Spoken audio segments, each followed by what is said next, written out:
Otep, bien-aimés frères et sœurs, vous connaîtrez la vérité et la vérité vous affranchira. Ça, c'est pas moi qui le dis, c'est la Bible qui le dit. Mais moi, je vous dis mieux. Vous connaîtrez la vérité historique, notamment celle de vos ancêtres kémites, et vous aurez une vision globale de ce que c'est que la vraie souveraineté politique. J'ajoute, vous reviendrez à la spiritualité africaine ancestrale et vous comprendrez les enjeux de l'indépendance économique. Et pour terminer, vous accepterez votre identité culturelle kémite et vous obtiendrez deux choses. La première, c'est la paix. La seconde, c'est le développement, à une condition. L'unité de toute l'Afrique noire, l'unité de tous les Noirs du monde entier.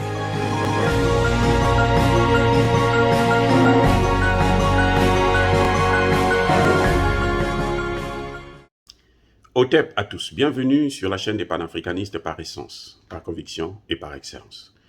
Celle des citoyens kémites par nécessité et obligation de combat. Nous sommes une chaîne qui n'est guidée que par nos ancêtres, et rien que par les ancêtres qui appartiennent à l'égrégore du monde noir. Par conséquent, nous ne croyons en aucun Dieu venu de l'étranger. Toutefois, cette vidéo n'est aucunement destinée à inciter à la haine ou à la violence. Car nous menons un combat qui est d'abord et avant tout spirituel. Ensuite, il est politique, géopolitique et géostratégique. Contre l'impérialisme, le colonialisme, le néocolonialisme et l'endocoloniat. Sur la base du principe fondamental que nous avons hérité de nos ancêtres kémites, qui est celui de la Mahat, c'est-à-dire solidarité, vérité et justice. Vous êtes donc en droit de connaître la vérité. Et nous avons l'obligation de vous dire la vérité et rien que la vérité, afin que justice soit rendue à l'Afrique. Et ça, c'est notre modeste contribution dans cette noble lutte en faveur de la souveraineté, la dignité, la solidarité et l'unité africaine. Et ça, c'est ce qu'on appelle le panafricanisme. Bien-aimés frères et sœurs, pour ceux qui ne le savent pas encore, Alassane Dramane Ouattara ne fait rien sans Emmanuel Macron. Alassane Dramane Ouattara travaille pour Emmanuel Macron. Alassane Dramane Ouattara, alias Ado, est l'homme de main et le cheval de Troie d'Emmanuel Macron en Afrique. On l'a vu sur le franc CFA, on l'a vu au Mali, là où il s'illustre comme étant, c'est comme s'il se passait pour le président africain au service de la France. C'est pour ça, pourquoi je le dis. En fait, c'est juste parce que je voudrais faire comprendre à tous ceux qui me suivent que Alassane Dramane Ouattara n'a aucun intérêt à envoyer 49 mercenaires sur le sol malien. Déjà, même le mot mercenaire, il est trop petit, il est trop juste. En fait, ce sont des terroristes. Eh oui, ce sont des terroristes. Pour moi, ils sont formés à l'école antiterroriste que la France a créée tout récemment en Côte d'Ivoire. Et là, c'était une phase d'essai. Qu'est-ce qu'eux, ils seront capables de faire? Parce que pour faire un coup d'État, je ne suis pas sûr qu'il n'y aurait que des Maliens, des Ivoiriens, il y aurait aussi des Maliens qui devraient venir avec eux. J'espère. Donc, je pense qu'ils sont là, ou ils étaient là, pour une opération de terreur, pour ramener le terrorisme au sein même de la capitale, pour bousculer le gouvernement d'Assimi Goïta, pour bousculer la population malienne. Voilà à peu près ce qui est en train de se passer. Vous savez très bien, et nous le savons tous, que la France ne veut pas partir du Sahel. Et le meilleur endroit pour la France, pour contrôler le Sahel, ce n'est pas le Niger, c'est le Mali. Le Niger, c'est par défaut d'avoir obtenu la place au Mali qu'ils vont au Niger. D'ailleurs, ils avaient obtenu la place puisqu'ils sont restés là-bas 9 ans.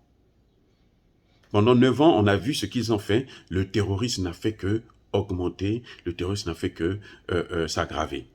C'est pour ça qu'ils n'ont jamais voulu qu'on fasse le bilan. Et malheureusement, le président Bazoum n'a rien compris. Il veut certainement prendre la place d'Alassane Ouattara, qu'il a accepté de recevoir cette base militaire de Barkhane. Mais les yeux de la France sont braqués vers le Mali. Parce que c'est vrai qu'au Niger, il y a aussi des matières premières, mais ils s'intéressent plus au Mali. Et puis, au Niger, il faut savoir qu'ils ont aussi une base militaire américaine qui est déjà là, donc qui gêne la base de Barkhane. Tout ce qu'ils disent, c'est rien du tout. Donc, je veux revenir à la question fondamentale, c'est que à qui profite le crime? À qui profite la présence des mercenaires, ou plutôt des terroristes ivoiriens au Mali? Ça profite à qui? Alassane Ouattara? Non.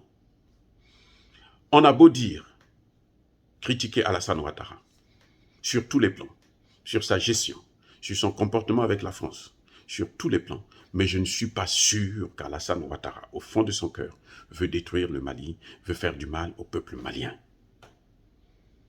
Mais comme il est au service de quelqu'un, il est au service de son maître, celui qui lui a donné le pouvoir, celui qui l'a placé au pouvoir, celui qui l'a aidé à s'installer au pouvoir, et celui qui continue à l'aider à se maintenir au pouvoir, il est obligé. C'est pour ça que, bien-aimés frères et sœurs, on vous dit toujours qu'il ne faut jamais pactiser avec le diable. Parce que quand vous signez des accords avec le diable, quelles que soient les bonnes intentions que vous avez avec vous, elles seront multipliées par 0. Ce que l'on verra, ce sont seulement les actions du diable, parce que le diable l'emportera toujours sur vous. Donc, il faut rester loin de lui. Il faut être vigilant, parce que le diable, il circule comme un lion rougissant, chercher qui dévorer. C'est à chacun de nous de prendre ses responsabilités pour éviter de rentrer dans ces réseaux maçonniques et autres, pour avoir des contacts avec ces leaders occidentaux. Quand vous êtes à la solde de Macron, de la France, j'allais dire, eh bien, vous ne pouvez que supporter le CFA, vous ne pouvez que supporter la déstabilisation des autres États. Et c'est ce qu'on voit aujourd'hui, par exemple, avec le Tchadien, qui garde Bozizé alors que Bozizé est recherché par, comment on appelle ça, l'Organisation des Nations Unies pour crimes de guerre. Mais quand même, on le garde là et on le loge aux frais de la princesse et il est mieux nourri que tous les Centrafricains. Donc, ce n'est pas des choses par hasard. C'est parce que quand vous avez pactisé avec le diable, vous êtes obligé de faire des concessions qui sont pires que ce que l'on pouvait attendre de vous. Et c'est le cas d'Alassane Ouattara. Il a été obligé d'envoyer ses soldats qui malheureusement se sont fait avoir et payeront certainement le prix de la justice malienne.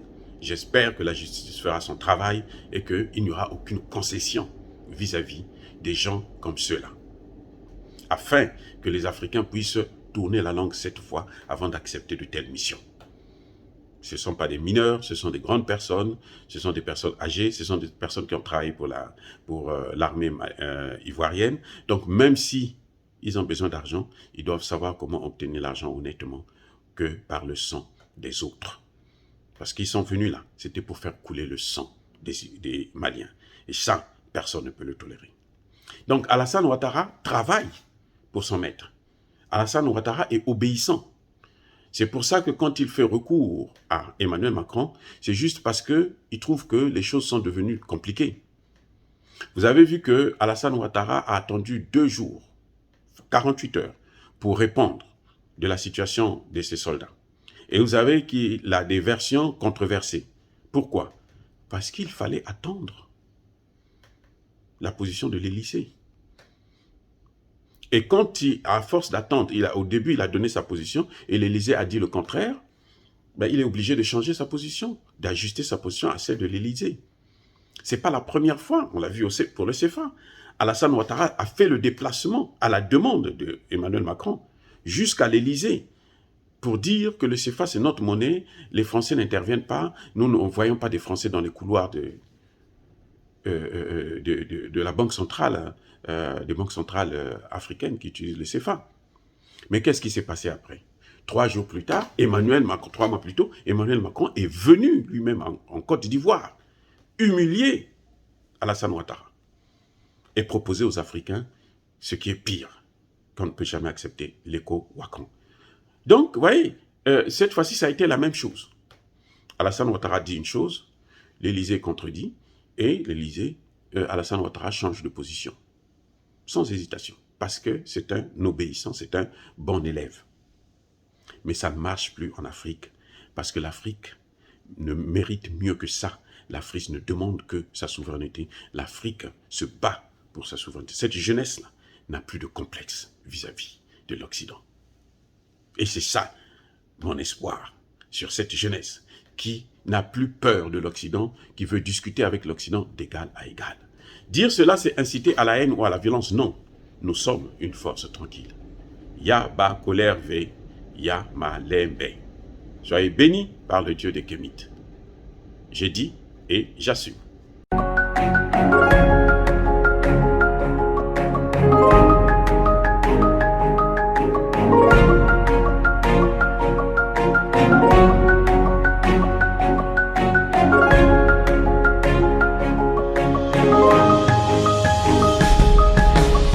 Eux, ils marchent par la foi et non par la vue. Mais moi, je vous conseille vivement de marcher par la connaissance scientifique et historique, notamment celle de nos ancêtres kémites, par les 5 sens et par l'intelligence. Otep, vive l'Afrique éternelle et que Dieu vous bénisse. Abou Apia.